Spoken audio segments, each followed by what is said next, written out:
minutinho e meio para as 8 horas da manhã. Ótima manhã de terça-feira para todos nós. Hoje é dia 20 de dezembro de 2022. Falta pouquinho para acabar o ano, falta pouquinho para a posse do presidente eleito, mas ainda tem muita coisa para acontecer nestes últimos 11 dias. 11 dias corridos, né? Se for falar em dias úteis, aí vai dar 5, 6, 7, talvez, né? Lá em Brasília. Porque o governo eleito precisa compor todos os ministérios, né? A espalanada dos ministérios. São 37, ou serão 37 ministros, segundo o futuro ministro-chefe da Casa Civil, Rui Costa, né? Só foram escolhidos ou publicados, né? A gente só ficou sabendo da escolha de 5 ministros até agora. E tem a votação da PEC também, né? Embora o governo eleito já tenha a garantia dada pelo ministro Gilmar Mendes numa decisão liminar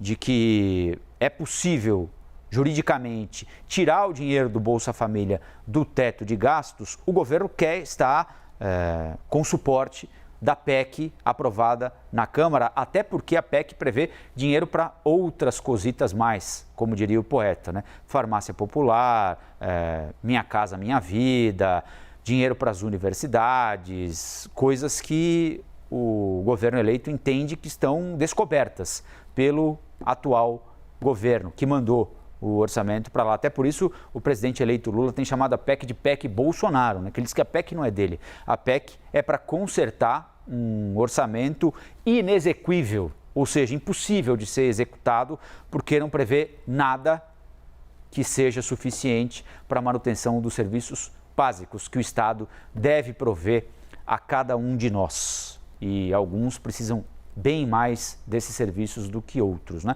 A Basília Rodrigues está chegando ao vivo agora e direto de Brasília, com apuração para a gente, com informação em primeira mão. Há uma série de obstáculos para que o governo consiga botar parlamentares em volume suficiente hoje no plenário para conseguir aprovar essa PEC, né, Basília? Queria que você contasse para a gente quais são, o que é que você conseguiu apurar. Bom dia e bom trabalho. Oi, tudo bem? Bom dia, Colombo. Bom dia a todos os nossos espectadores. Não tinha dia pior para o governo colocar essa PEC, que vai viabilizar o Auxílio Brasil de R$600 em votação na Câmara dos Deputados, senão hoje.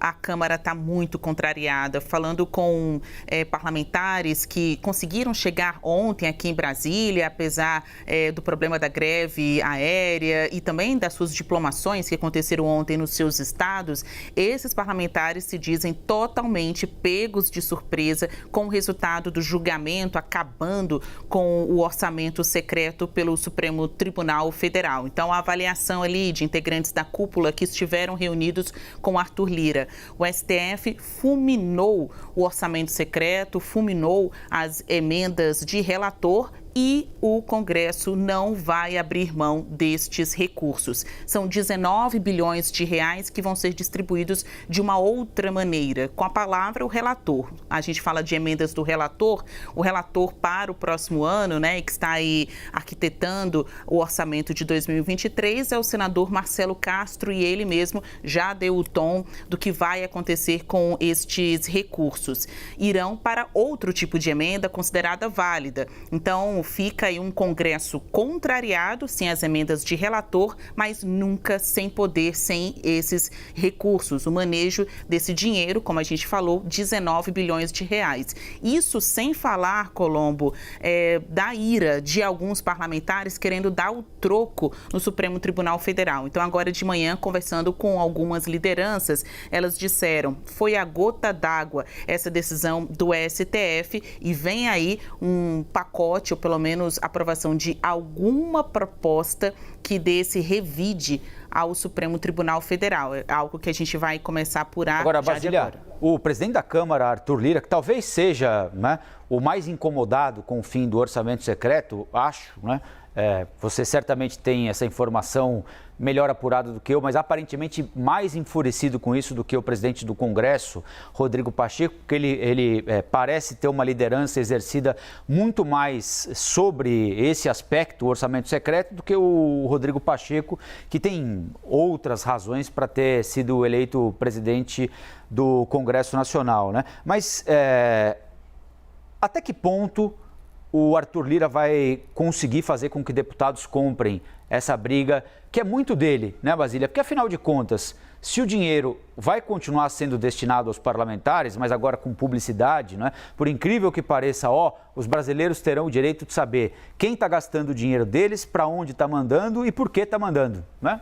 É basicamente isso, resumindo de maneira grosseira aqui a decisão do Supremo Tribunal Federal. Mas se o dinheiro vai continuar na mão deles e o pagamento é impositivo agora, ou seja, o governo é obrigado a pagar, seja um deputado do PL, do Bolsonaro ou do PT apoiando Lula, será que Arthur Lira agora tem muita espuma, é claro, né? Vamos devolver porque é interferência entre os poderes, mas será que daqui a um tempo o pessoal vai querer acompanhá-lo para eventualmente comprar uma briga contra o ministro do Supremo? Olha, ficou ruim para os dois presidentes da casa, tanto o presidente ali do Senado, Rodrigo Pacheco, que havia tido conversas com lideranças e passado um sinal de que o STF não iria acabar com as emendas de relator. Até mesmo fez aquela mudança, né, dando ali mais descentralização dos feitos do relator, permitindo que os líderes das bancadas também pudessem fazer essa indicação. Então, ontem, duas pessoas que foram muito cobradas aqui em Brasília, tanto Pacheco quanto Arthur Lira, mas como você bem coloca, nada se compara à cobrança, às pressões sobre o presidente da Câmara dos Deputados, Arthur Lira, ele que mantém a melhor comunicação com os partidos e apoiadores de centro, o próprio Partido Progressistas dele, que hoje está na base de Jair Bolsonaro, é um desses expoentes do chamado Centrão. Então, quando não conseguem com o presidente do Congresso, há um entendimento, que é Pacheco, há um entendimento de que com Lira dá certo, que ele tem mais poder de comando, mesmo sendo presidente de só uma dessas torres aqui ao fundo, né? O presidente da Câmara dos Deputados. Total de contrariedade aí. Eles estão chateadíssimos, né? Irritados, mais do que uma chateação, inconformados com a decisão ontem do STF. Nesse momento de espuma, alguns parlamentares da Câmara, então alguns deputados chegaram a sugerir a Arthur Lira incluir as emendas de relator na Constituição. Então, se o STF disse que é inconstitucional, viriam os próprios parlamentares enfiando as emendas de relator na Constituição para dar esta validade, áreas de legal às emendas que não são transparentes. Um líder partidário que esteve reunido ontem com Lira me afirmou depois: neste momento, todo mundo acha que é super-homem, mas esquece da criptonita, ou seja, algum tipo de consequência que os parlamentares poderiam ter se comprassem essa briga com o STF, tentando tornar as emendas de relator constitucionais.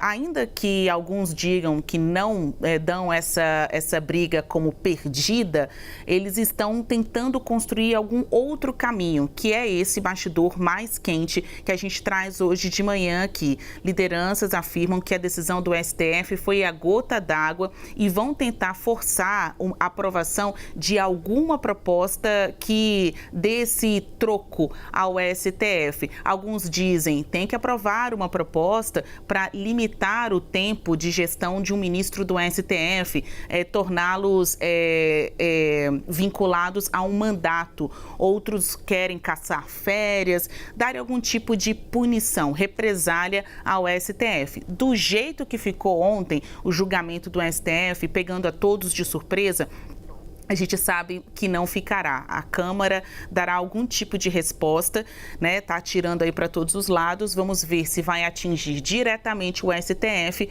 ou se vai cobrar esta fatura, essa dívida do próprio governo eleito, que está ali negociando a aprovação da PEC do estouro. Basília Rodrigues, com informação em primeira mão para a gente aqui no Novo Dia da CNN Brasil. O desejo de vingança, especialmente de deputados contra o Supremo Tribunal Federal. O Supremo que disse o seguinte: não pode gastar o dinheiro da população sem dizer como, onde, por quê. Isso, mas eles ficaram incomodados com essa decisão. Basília, já já a gente volta a conversar.